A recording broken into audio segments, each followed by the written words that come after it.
기도하겠습니다. 전능하신 아버지 하나님, 한 주간 동안 저희가 땅의 일만을 바라보느라 하늘을 바라보지 못하였나이다.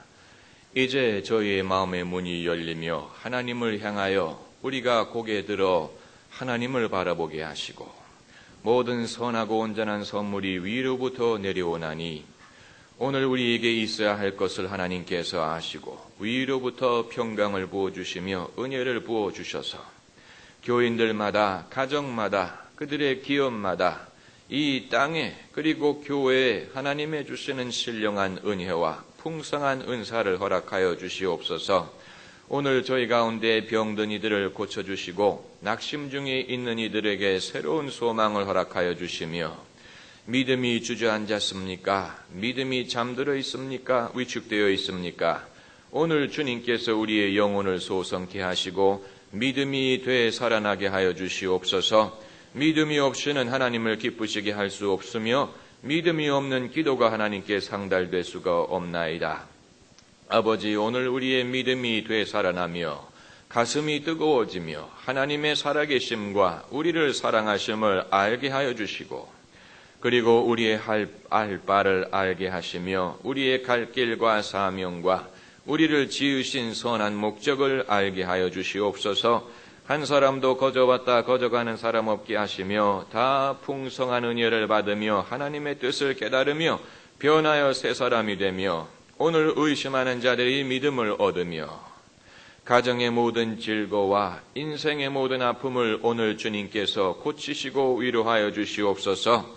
성도들이 새 힘을 얻으며 용기를 얻으며 하나님께서 우리의 살 길을 제시하여 주실 것을 믿으며 오늘 하나님 말씀을 청종할 수 있게 하여 주시옵소서. 주 예수 그리스도의 귀하신 이름으로 기도하옵나이다. 아멘. 몇 년 전에 말기암 환자를 신방한 적이 있습니다.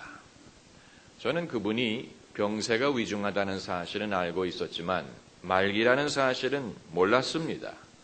더운 여름날 어두침침한 병실에 가족도 없이 환자가 누워 있었습니다.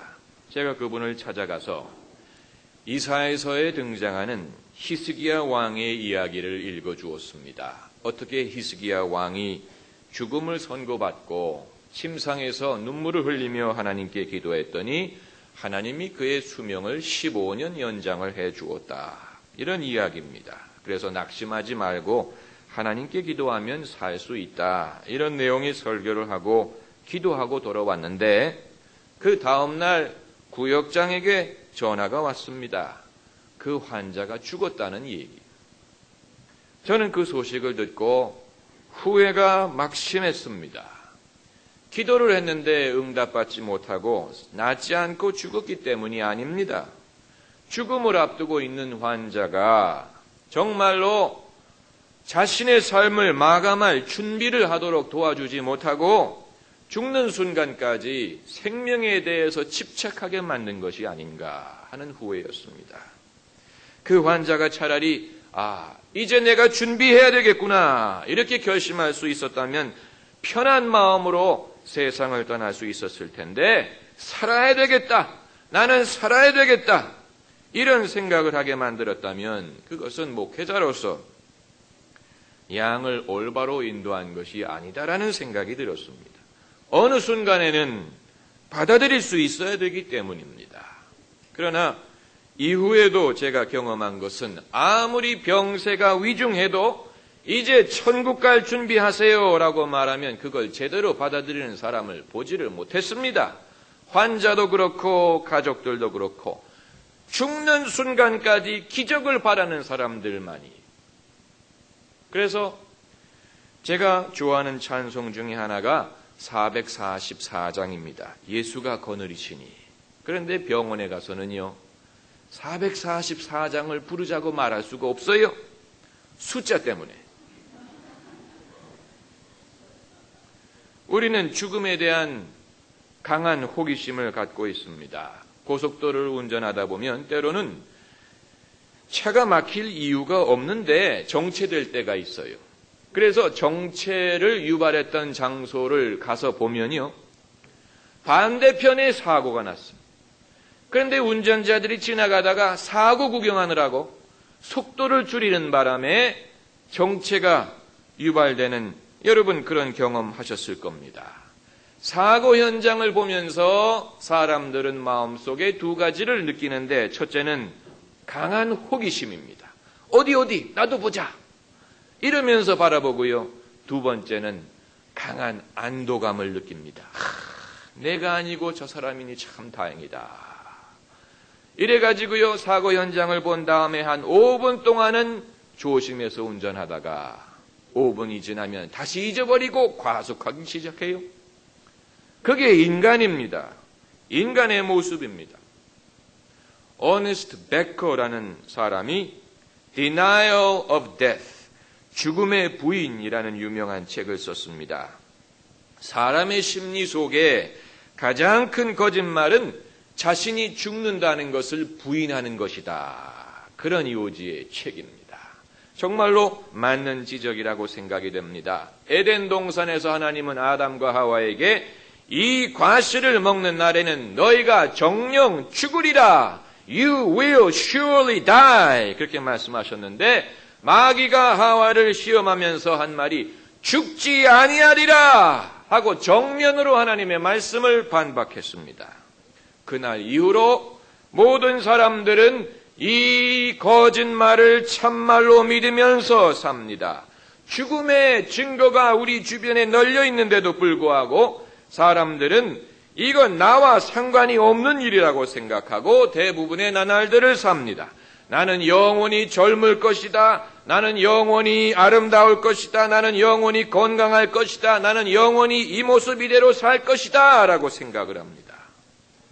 이전에 살았던 모든 사람들은 죽음을 경험했는데 죽음을 경험하지 않은 사람들은 우리뿐입니다. 우리만 그걸 모르고 살고 있어요. 얼마 전 세상을 떠난 유명한 재벌 기업인이 그렇게 수년 동안 건강이 악화되고 있었는데도 불구하고 유언장 하나 남기지 않았다. 그러지 않습니까? 그게 죽음을 부인하려는 인간의 본능입니다. 오래 살 것 같거든요. 안 죽을 것 같거든요. 이렇게 죽으면 안 된다고 생각을 하기 때문에. 인간의 모습이 그렇습니다. 종교 심리학자들은 모든 종교의 근원에는 죽음에 대한 두려움이 자리 잡고 있다고 주장합니다. 어떻게 보면 맞는 주장입니다. 그것은 사람이 종교심을 갖게 되는 심리적 동기를 설명하는 데에는 유효한 발언이지만, 그러나 만일 그렇기 때문에 모든 신앙은 죽음의 공포를 극복하기 위해 사람이 만들어낸 허구에 불과하다는 주장이라면 그건 잘못된 말입니다. 그렇지 않습니다. 초대 그리스도인들이 죽음에 대한 공포를 극복하기 위하여 예수님의 부활을 지어낸 것이 아니고 예수님이 정말 부활하셨기 때문에 죽음에 대한 공포를 극복할 수 있었던 것입니다. 할렐루야. 교회가 예수님의 부활을 만들어낸 것이 아니고 예수님의 부활 사건이 교회를 만든 것입니다. 예수께서 많은 심오한 말씀을 남기셨지만 죽음이라는 주제에 대해서는 철학적인 말씀을 한 적이 없습니다. 성경을 잘 읽어보세요. 예수님께서 이것은 모든 사람이 가야 될 길이라라더니 그게 인생이라라느니 인생은 나그네 길이라느니 이런 말씀을 예수님이 하신 적이 없습니다. 오히려 죽음의 주제에 대해서는 예수님은 우회적으로 접근하지 않으시고 정면에서 부딪히셨습니다. 나는 부활이요 생명이니 나를 믿는 자는 죽어도 살고 무릇 살아서 나를 믿는 자는 영원히 죽지 아니하리라. 인자가 예루살렘에 올라가 고난을 받고 십자가에 달려 죽었다가 사흘 만에 살아나리라. 예수님은 죽음에 대해서 우회적인 말씀하지 않았습니다. 예수님이야말로 영원한 죽음을 부인하셨어요. 그리고 죽음을 이길 생명에 대해서 말씀하셨습니다. 그리고 당신이 부활하심으로써 죽음을 이기셨습니다. 할렐루야. 이게 복음이. 사도행전에 기록된 초대교회 설교 내용을 유심히 살펴보면은 사도들이 예수님의 교훈이나 가르침에 초점을 맞춘 흔적이 보이지 않습니다. 이건 우리에게 의외의 사실이. 사도행전을 잘 보세요. 이들이 제일 강조한 것은 예수가 우리 죄를 위해 죽으셨다가 사흘 만에 부활하셨다. 우리가 그 일의 증인이다. 그러므로 너희가 예수를 믿으면 죄 사함을 받는다. 이게 그 당시에 초대교회 사도들의 설교의 요지입니다. 모든 초점이 예수님의 십자가의 죽음과 부활에 맞춰져 있어요. 그리고 나서 비로소 예수님의 가르침과 교훈을 소개했습니다.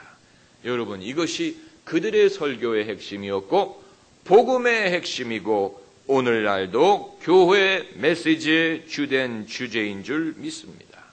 사도 바울은 예수님 부활에 대한 믿음을 구원과 직결시켰습니다. 로마서 10장 9절 말씀을 보면 내가 만일 내 입으로 예수를 주로 시인하며 또 하나님께서 그를 죽은 자 가운데서 살리신 것을 내 마음에 믿으면 구원을 얻으리라. 여러분, 예수님의 부활은 우리가 믿어도 되고 안 믿어도 되는 그런 것이 아니고 기독교 신앙의 첫 고백이 예수는 부활하셨다는 것. 크리스토스 아네스테. 이건 초대교회 성도들이 인사말입니다. 그리스도는 부활하셨습니다. 알레토스 아네스테. 정말 부활하셨습니다. 그게 초대교인들의 신앙 고백이에요. 예수는 주, 예수는 주, 예수는 죽음에서 부활하신 주. 그리고 나서 윤리를 말하고 도덕을 말하고 교리를 말하는 것입니다. 이 점이 기독교 신앙을 모든 타 종교와 구별하는 가장 중요한 차이점입니다. 우리는 영생을 믿습니다. 사도신경에서 고백하는 것처럼 죄를 사하여 주시는 것과 몸이 다시 사는 것과 영원히 사는 것을 믿사옵나이다 라고 고백합니다. 그런데 여러분, 천국 가기를 원하시는 분 한번 손 들어보세요. 한두 분. 지금 가기를 원하시는 분 손 들어보세요. 지금. 천국 가고 싶죠. 그러나 지금은 아니라고 생각합니다. 그게 우리의 솔직한 고백이. 어떤 외국의 유명한 작가의 체험담이라고 기억이 됩니다. 이 사람이 1차 세계대전에 참전했는데요. 막사에서 주방 근무를 했다고 합니다. 어느 날 동료와 함께 감자를 깎고 있는데 포탄이 날아오는 소리가 들렸어요. 포탄은 그 날아오는 소리를 가지고 얼마만큼 가까이 떨어질까를 추정할 수 있습니다. 그래서 처음에는 먼데 날아오는 소리가 들리든지 점점 가까이 오는. 그런데 옆에서 감자를 깎던 이 동료가 꿈쩍거리지를 않는 거예요. 뭐 땅에 엎드린다든가 숨어야 되는데 꿈쩍거리지 않으니까 이 사람이 자존심이 있지. 옆 사람도 꿈쩍거리지 않는데 나만 숨으면 어떻게 되겠습니까? 그래서 저 사람 대단한 담력이다 그러면서 그 사람도 그냥 깜짝이 가만히 있었어요. 근데 나중에 알고 보니까 그 동료가 우울증 환자예요. 그러니까 죽고 싶다. 죽고 싶은 사람이기 때문에 포탄이 날아오니까 그냥 가만히 있었던 겁니다. 그 사실을 안 다음에는 그 우울증 환자는 근처에 얼씬거리지도 않았다 그럽니다. 여러분, 그 사람의 용기가 진짜 용기였습니까? 예? 정상적인 것은 살려고 하는 것이 정상. 이해해야 됩니다. 월남전 당시에 주월 한국군 사령관이었던 최명신 장군이라는 분 여러분 기억하실 겁니다. 이분은 독실한 크리스찬입니다. 이분이 젊어서 한국전쟁 때 소대장으로 장병들을 이끌고 적진에 들어갔다가 그만 인민군에게 포위가 됐어요. 아이고 이제 꼼짝없이 죽었구나. 이렇게 생각을 하고 포로가 되느니 차라리 내 손으로 죽겠다 하고 허리춤에 차고 있던 권총을 뽑아가지고 머리에다 대고 방아쇠를 당겼는데 딸깍 소리만 나고 발사되지를 않았어요. 그래서 다시 장전을 하고 있으니까 그 옆에 하사관이 그의 팔을 붙들면서 하는 말이, 소대장님, 살라고 하는데 왜 죽으려고 하십니까? 그 말이 최명신 장군에게는 하나님의 음성으로 들렸어. 아, 하나님이 나보고 살려고 하는구나. 그리고 기지를 발휘해서 포위망을 뚫고 도주할 수 있었다. 그런 간증을 읽어본 적이 있습니다. 오늘 본문에 다윗은 요나단에게 의미심장한 말을 합니다. 20장 3절에 나와 사망의 사이는 한 걸음뿐이니라. There is only one step between me and death. 사망과 내 사이가 한 걸음뿐이다. 이것은 그 당시에 사울 왕을 피해 도망다니는 신세로서 언제 죽을지 모르기 때문에 그런 말을 했는지 모르지만, 그러나 여러분, 이 말은 우리 모두에게 해당되는 말입니다. 우리와 죽음 사이는 한 걸음뿐이에요. 죽음이 멀리 있는 것이 아니고 남의 얘기가 아닙니다. 언제라도 우리 일이 될 수 있는 것이 죽음이. 영화 진주만을 보니까 전쟁이 터지기 전에는 진주만의 군인병원은 텅텅 비어 있었는데요. 일본군이 습격을 하고 나니까 그렇게 텅텅 비어있던 병실이 이제는 누울 자리가 없을 정도로 환자로 가득 차게 되더라고요. 그게 인생입니다. 언제 빈 병실이 가득 차게 될지 모르는 것. 남의 이야기가 아닙니다. 그러므로 우리가 놀랍게 여겨야 될 사실은 사람이 죽는다는 사실이 아니고 죽음이 그렇게 가까이 있는데도 불구하고 우리가 죽지 않고 산다는 사실이 놀라운 겁니다. 아멘. 이게 놀라운 겁니다. 여러분과 제가 지금 이렇게 살아있지 않습니까? 그걸 놀랍게 생각해야 됩니다. 우리가 살아있는 이유는 죽음이 멀리 있기 때문이 아니고, 비록 가까이 있지만 사망과 우리 사이에 하나님께서 울타리를 쳐주셨기 때문입니다. 울타리를 쳐주셨어요. 애굽의 장자를 치는 재앙이 임할 때 죽음의 천사가 애굽 전역을 다니면서 바로의 장자로부터 맷돌 가는 여인의 장자까지 치는데, 오직 문설주와 좌우 인설방에 어린 양의 피를 바른 집은 죽음의 천사가 지나갔다. 그래서 그 집에 사는 사람들이 무사했던 것처럼 죽음이 그렇게 가까이 지나가는데도 어린 양의 피를 바른 집은 무사했습니다. 이것이 하나님이 우리를 위해서 쳐주신 울타리입니다. 이 세상에는 죽을 일이 쌓였습니다. 찬송가 474장에 있는 것처럼 이 세상에 죄악된 일이 많고 참 죽을 일 쌓였구나. 정말 그래요. 죽을 일 천지입니다. 망할 일 천지입니다. 그러나 하나님께서 울타리를 세워주셔서 다윗이 고백한 것처럼 내가 사망의 음침한 골짜기를 다닐지라도 해바둠을 두려워하지 않는다. 주께서 나와 함께 계시기 때문이라. 그의 막대기와 지팡이가 나를 안위하시기 때문이라는 겁니다. 인간은 어떤 존재입니까?